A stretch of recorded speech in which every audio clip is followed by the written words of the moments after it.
سبسكرايب.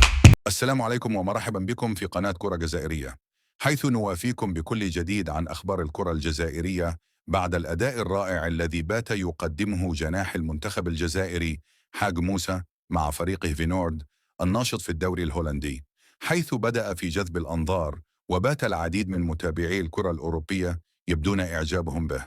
الصحافة الهولندية هي الأخرى باتت تتغنى بلاعب الخضر وتبدي إعجابها الشديد به. صحيفة فوتبول انترناشيونال هي الأخرى نشرت مقالا تمدح فيه حاج موسى والأداء الرائع الذي يقدمه مع ناديه، حتى أنهم قارنوه بلاعب المنتخب الجزائري رياض محرز، وقالوا في تحليلهم أنهم متشابهان كثيرا.